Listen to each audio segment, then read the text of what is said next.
Halo Bu Des. Halo Pak, Iya, Bu Desi bisa dengar suara saya? bisa Pak? Bisa ya, oke deh. Ya, Iya, gimana gimana kabarnya Bu Desi? Baik kah?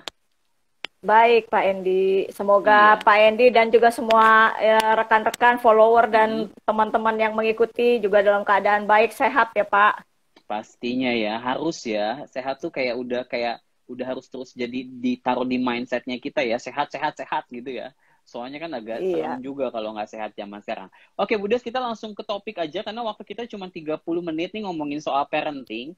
Kalau buat Bu Desi sendiri, apa sih artinya dari parenting with heart? Emang ada parenting yang dilakukan tidak dengan hati kah? Ya, parenting with heart itu intinya adalah ketika kita melakukan pendekatan dengan anak, pola Hmm. pengasuhan, cara berkomunikasi, dan segala hal yang berhubungan dengan relasi kita sebagai orang tua dengan anak itu menggunakan hati. Artinya kita tidak hanya menggunakan sebuah standar yang kaku, tapi kita Hmm. bisa memahami posisinya si anak. Kita Hmm. bisa seperti memakai sepatunya mereka. Hmm. Karena sebagai orang tua kan kita pernah jadi anak-anak, sedangkan anak-anak kan nggak pernah jadi orang tua gitu kan. Kita menjadi orang tua yang lebih punya hati yang lapang lah untuk memahami dan mencocokkan diri kita dengan situasi anak kita yang usianya tentunya di rentang usia yang berbeda perlu pendekatan yang berbeda juga gitu. Wah, ini menarik sekali nih. Kayaknya senang banget kalau jadi anaknya Bu Desi ya.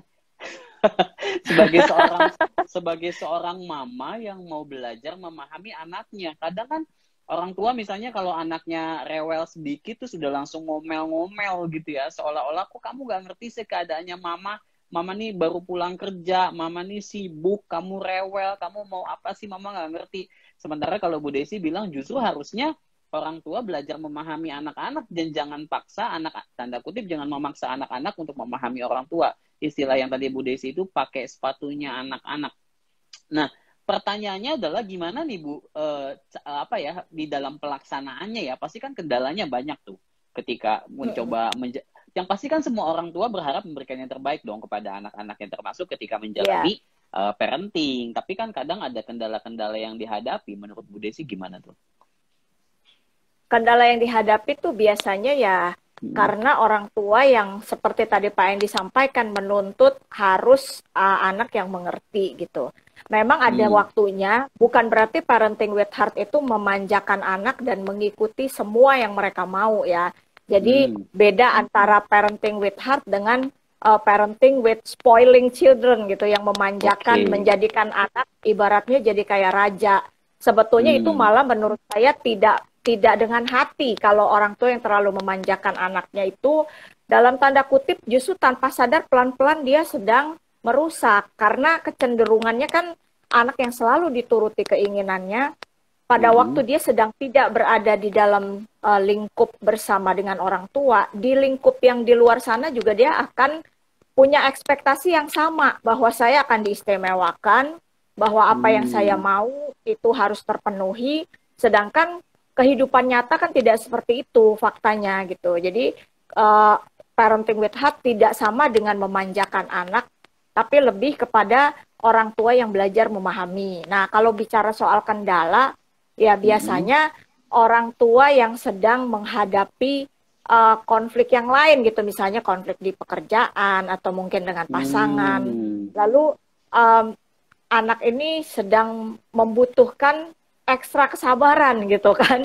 Kondisi Hmm. ini yang perlu sangat penting bagi orang tua untuk menguasai diri dan kadang-kadang untuk situasi sekarang masih agak mending dalam arti mendingnya begini orang tua banyak yang work from home ya meskipun Ya. sebagian mungkin ada yang sudah mulai bekerja di kantor juga atau mungkin jadwalnya diselang-seling begitu kan tapi kalau saya pribadi masih di atas 80% tuh work from home. Jadi lebih untuk penyesuaian mungkin juga lebih baik. Kalau Hmm. karena gini intensitas ketika kita habis dari luar dari kantor yang sibuk dan kebetulan mungkin hari itu sedang ada konflik ketika pulang itu kebawa kan konfliknya.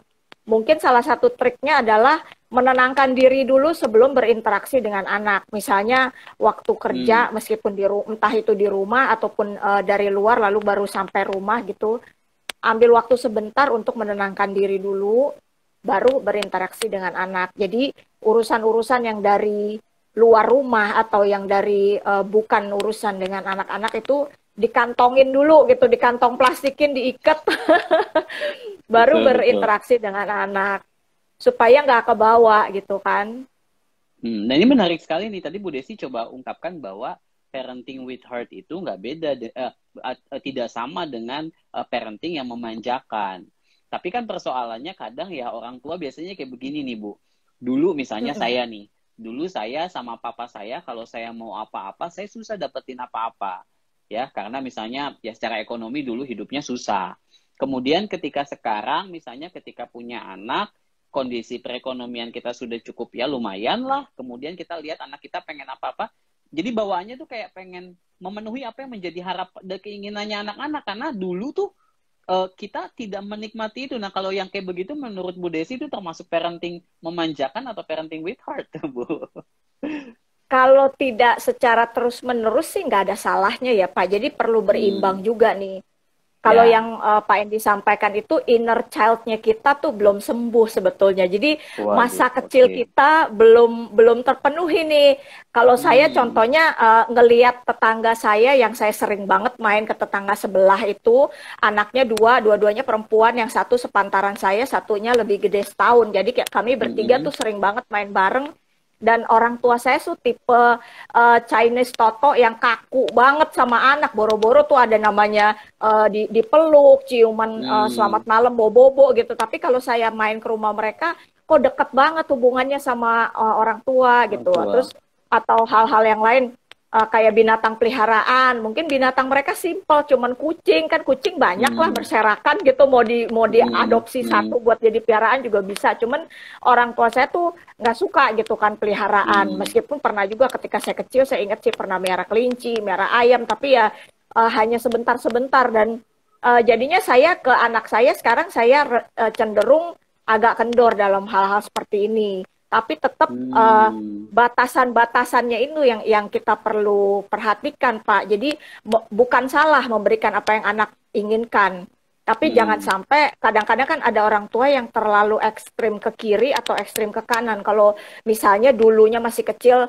orang tuanya sangat kaku atau kepengen apa-apa tuh susah dapatnya, bukan karena orang tua Betul. pelit, mungkin karena memang kondisi secara ekonomi belum Ekonomi. memadai gitu kan. Hmm. Nah, ketika dia sudah menjadi orang tua itu malah ke ekstrim yang sebaliknya, dimanjain, Hmm. dikasih yang mahal-mahal, jadi over facility gitu Pak. Ya. Padahal kan anak-anak yang kreatif itu justru terbentuk dari kondisi yang bukan ideal. Jadi maksudnya fasilitasnya tuh tidak semuanya ada. Jadi dia kreatif nih bisa menciptakan atau menggambar atau bikin mainan yang sederhana, yang simple-simple, tapi itu sejak awal sudah ada benih-benih anak ini bisa jadi anak yang kreatif.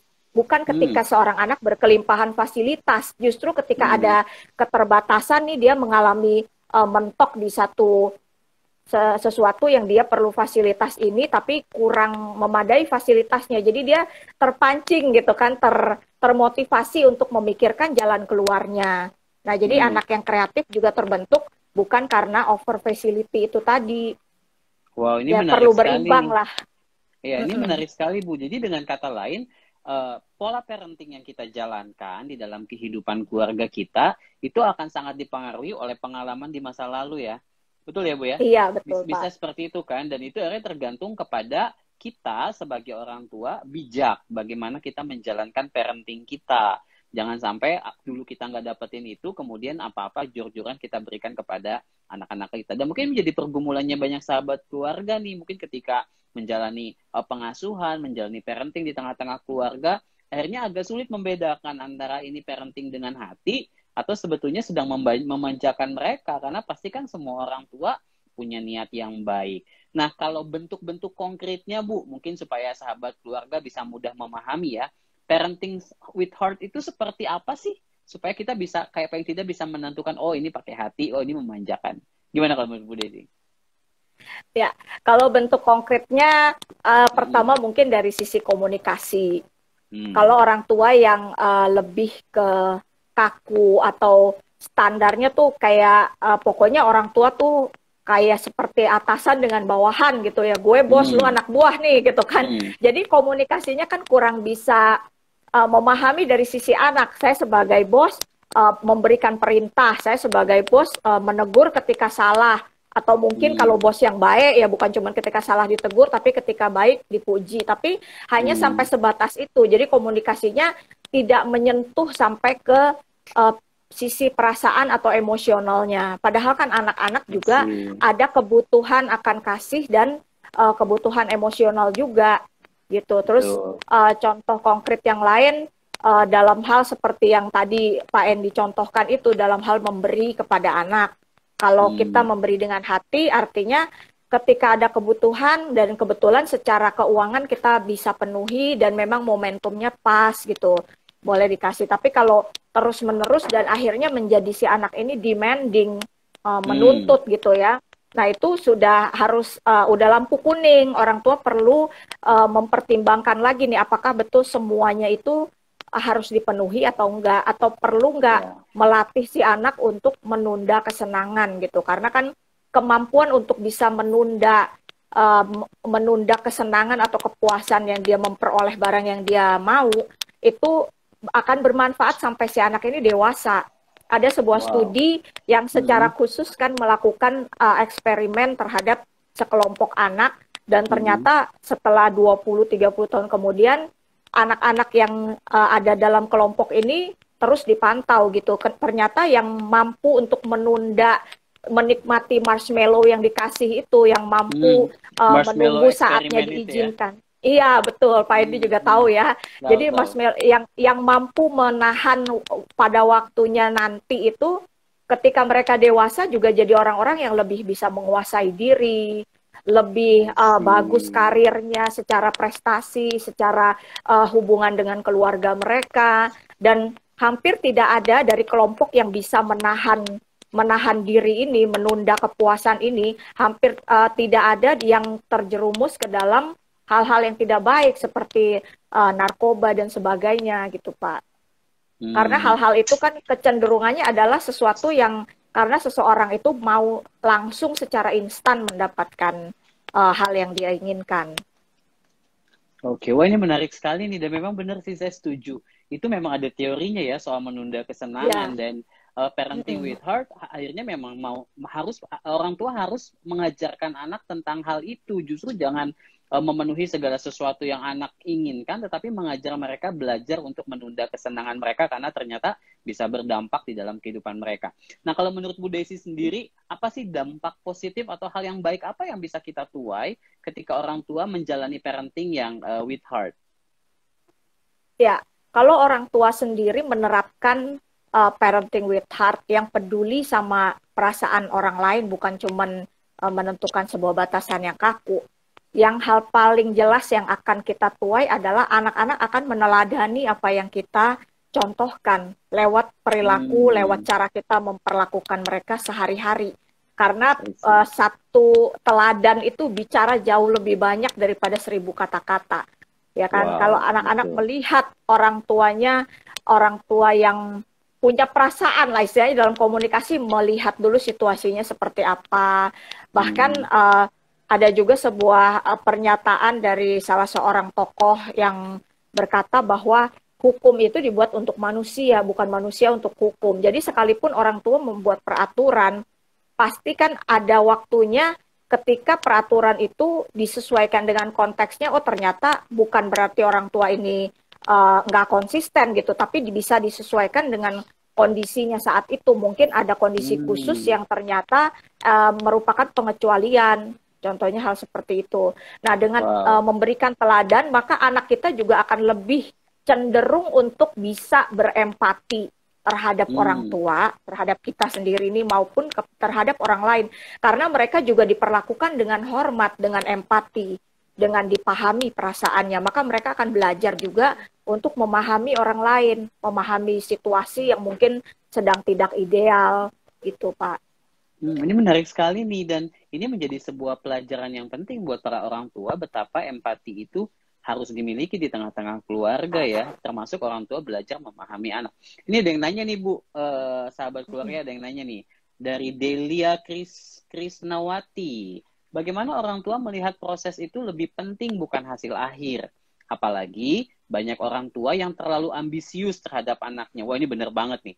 Bagaimana caranya supaya orang tua bisa melihat proses itu lebih penting dari hasil akhir? Gimana menurut Bu Desi?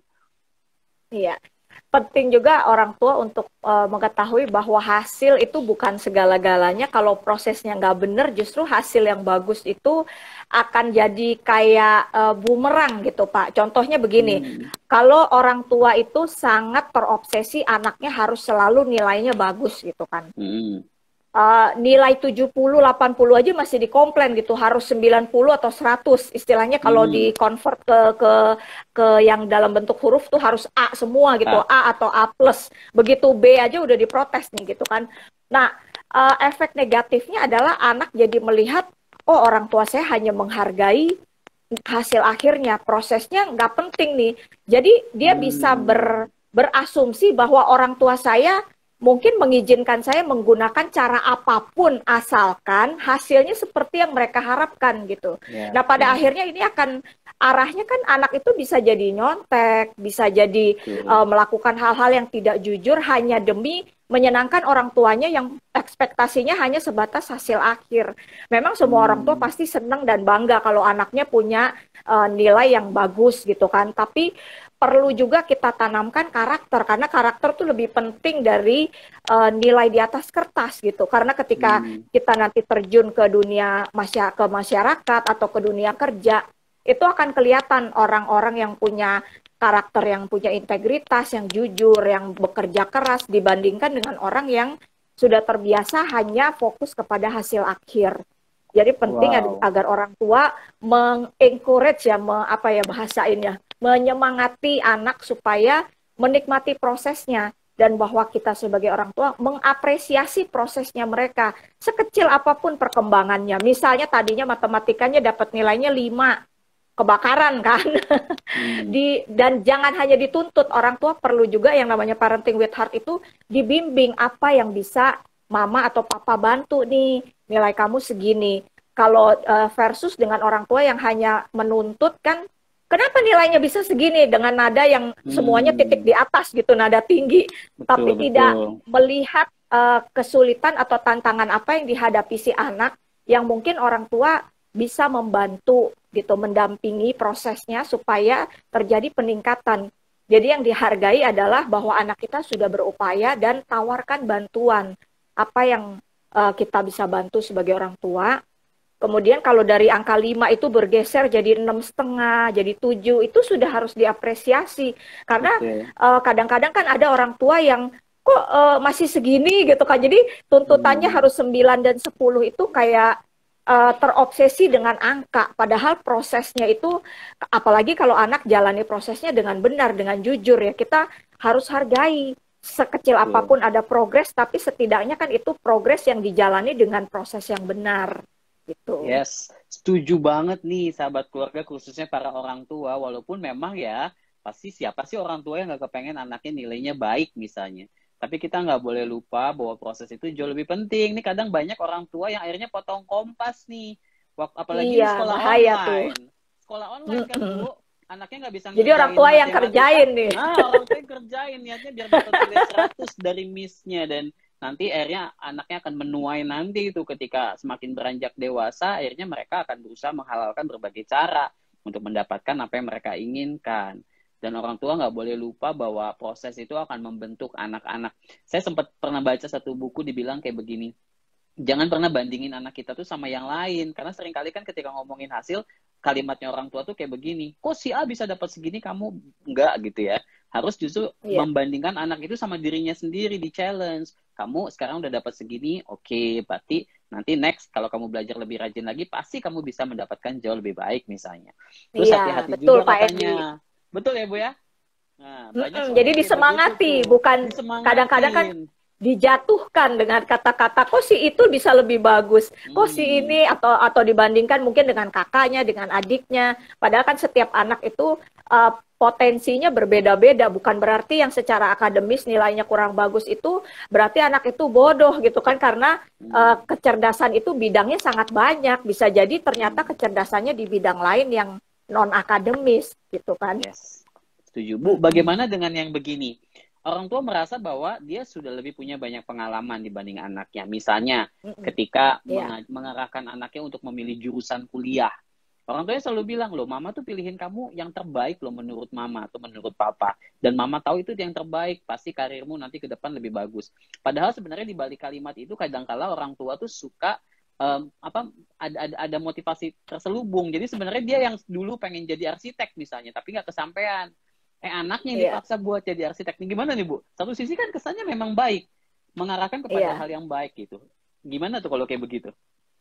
Nah, ini balik lagi ke inner child yang belum beres nih, Pak Endi. Karena ketika dia jadi anak-anak, punya cita-cita, mungkin misalnya mau jadi arsitek, tapi orang tua kondisi keuangannya kurang memungkinkan untuk sekolah sampai ke bidang yang dia mau, gitu kan. Jadi, karena cita-cita ini belum kesampaian, jadi punya obsesi bahwa anak saya nih harus menjadi mini-me gitu, versi kecilnya saya, supaya bisa memenuhi cita-cita dan impian saya yang belum terpenuhi.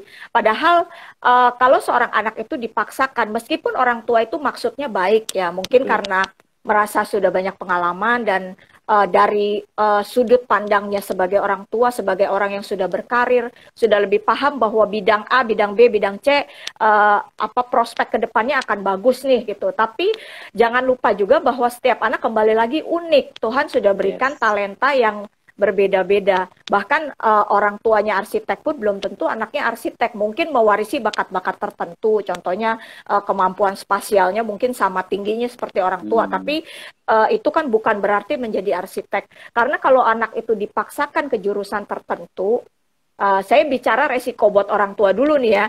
Orang tua kan yang membiayai.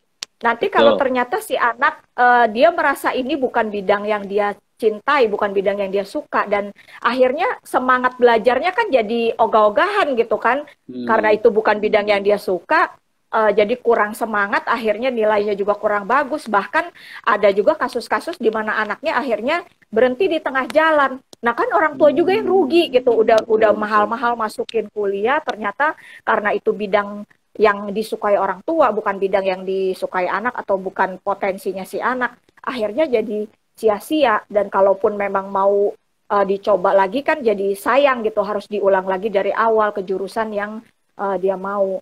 Sedangkan kalau anak yang dimotivasi untuk mencapai potensi maksimalnya sesuai dengan bakat yang dia punya, sesuai dengan minat, bidang yang dia suka, yaitu kemungkinannya sangat besar bahwa dia akan punya self-drive gitu, Pak. Karena dia suka, jadi bahkan ketika dari sekolahnya atau dari kuliah di jurusan tersebut memberikan materinya kurang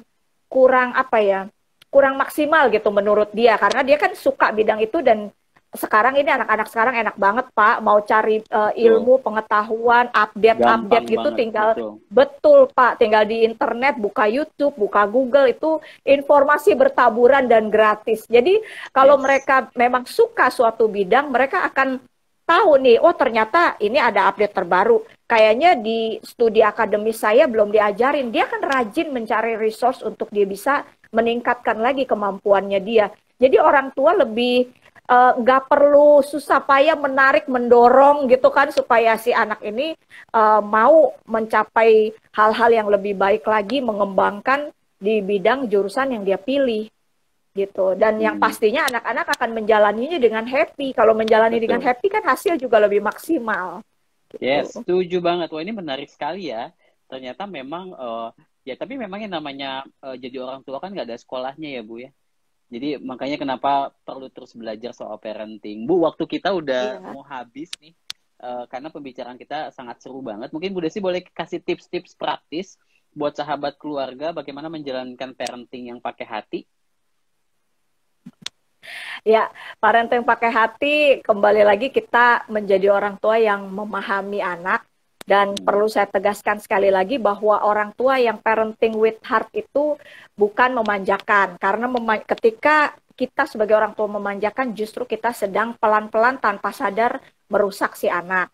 Nah, yang satu poin lagi yang perlu di-highlight adalah dalam hal komunikasi, termasuk ketika untuk urusan memilih jurusan, atau mungkin kalau anaknya sudah remaja ke atas gitu ya, mungkin dalam hal mau mengarahkan pasangan hidup seperti apa supaya nggak sembarangan gitu, supaya mereka bisa menghargai dirinya tuh sebagai pribadi yang berharga. Ada standar-standar yang kita mau tanamkan, itu hal-hal yang kita tidak bisa sampaikan dalam kondisi konflik. Artinya Yes. udah ada pemicu yang bikin kita konflik dengan anak, baru kita bahas. Itu udah tensinya sama-sama tinggi, nggak akan masuk Hmm, gitu, susah untuk masuk. Mungkin bisa, tapi banyak sekali pagar atau tembok yang sudah terbangun. Jadi baiknya itu dibangun jauh-jauh hari sebelum masa tersebut, bangun ya. kedekatan dengan anak sejak usia dini. Jadi orang tua dengan anak itu bukan hanya seperti atasan dengan bawahan, tapi lebih kepada menjadi sahabat. Meskipun kalau Betul. memang anak-anak yang masih kecil ya di bawah 10 tahun itu masih sangat perlu figur orang tua sebagai otoritas. Tapi tentunya bukan otoritas yang kaku.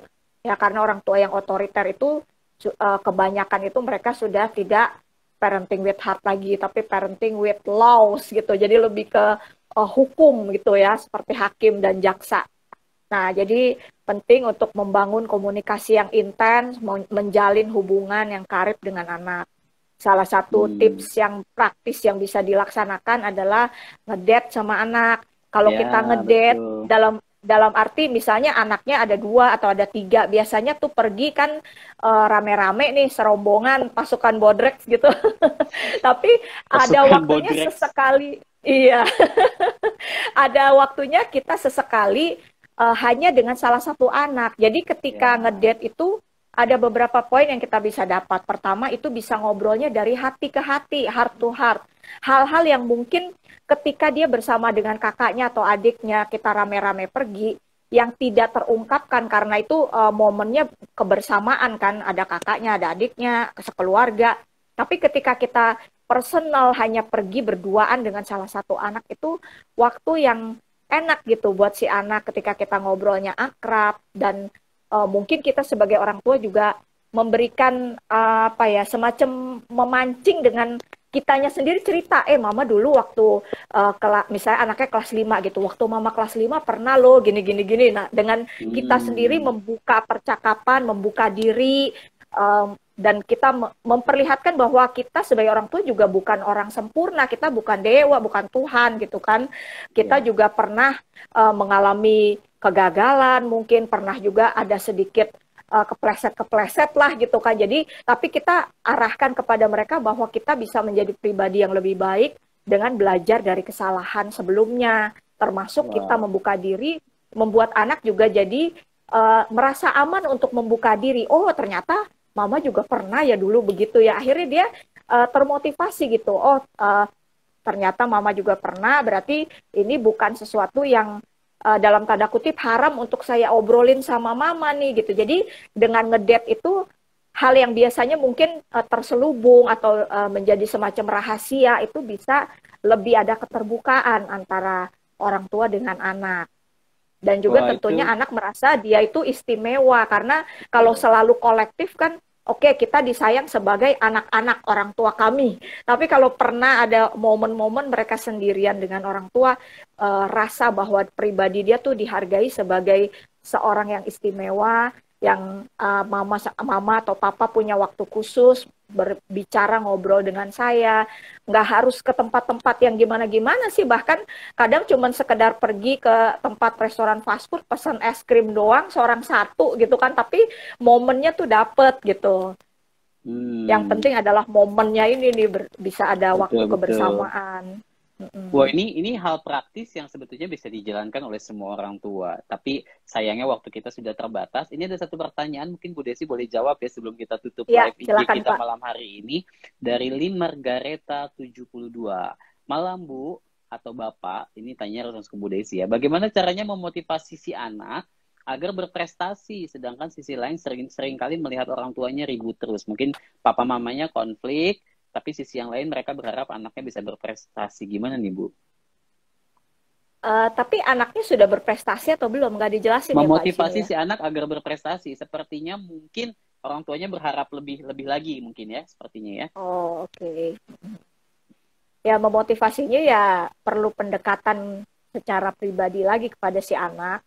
Dan perlu juga orang tuanya introspeksi diri nih, karena Betul. kurang sehat ya. Kasihan kalau anak-anak melihat orang tuanya tuh sering ribut, itu rasa aman mereka. Jadi gini, orang tua yang akur, yang saling mengasihi, itu selain memberikan teladan yang baik, memberikan figur yang baik juga, si anak kan melihat seorang papa tuh seperti apa yang seharusnya, seorang mama seperti apa yang seharusnya, itu lewat bagaimana interaksi orang tuanya satu sama lain setiap hari yang kelihatan mata oleh mereka.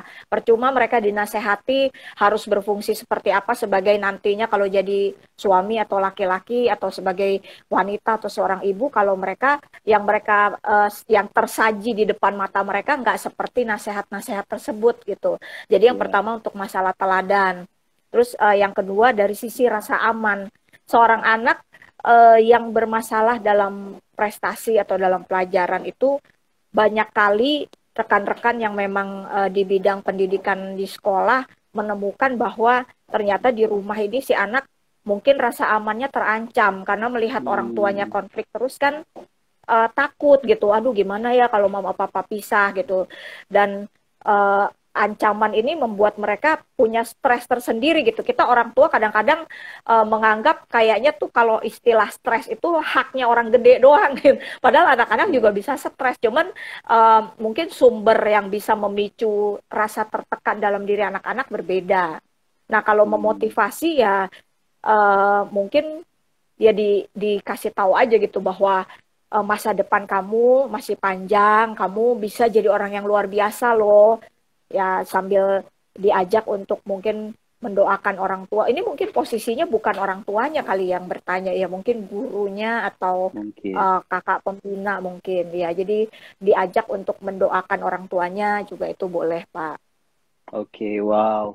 Ini betapa pentingnya memang membangun, kalau istilah psikologinya itu self-efficacy-nya anak-anak, membangun kepercayaan diri mereka ya. Dan orang tua punya peranan yang besar dalam hal ini. Ya berharap papi maminya boleh melihat empati terhadap anaknya, jangan diterusin ributnya kalau memang anaknya mau berprestasi dan bisa lebih baik lagi. Thank you so much, Bu Desi. Mungkin boleh kasih kalimat penutup untuk live IG kita malam hari ini, Bu.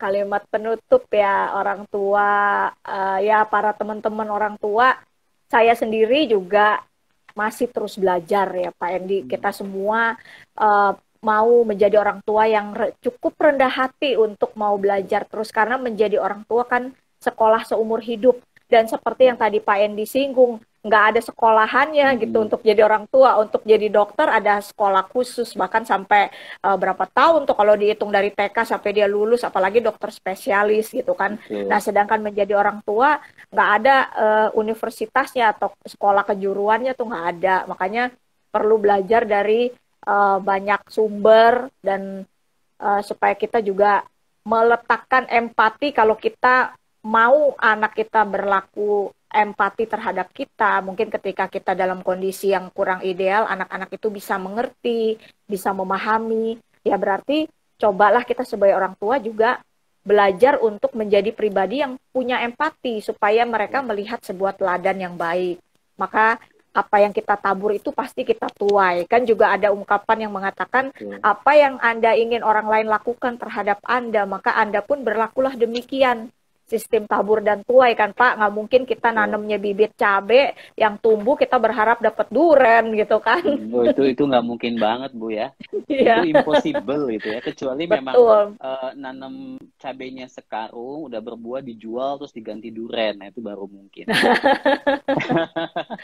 Oke, sekali lagi terima kasih banyak Bu Desi, dan untuk semua sahabat keluarga dan juga para orang tua, jangan pernah berhenti menyerah. Tidak ada orang tua di dunia ini yang adalah orang tua yang sempurna. Tapi kita punya kesempatan buat belajar. Kita punya kesempatan untuk menikmati proses dan menjadi orang tua yang melakukan bagian yang terbaik sebagai apa ya? Karena anak itu adalah anugerah yang sudah Tuhan berikan kepada kita. Amin. Sekali lagi terima kasih Bu Desi, terima kasih sahabat keluarga yang sudah Pak join. Tidak ketemu lagi sahabat keluarga terima nanti. Kasih. Dan selamat menikmati malam bersama dengan keluarga.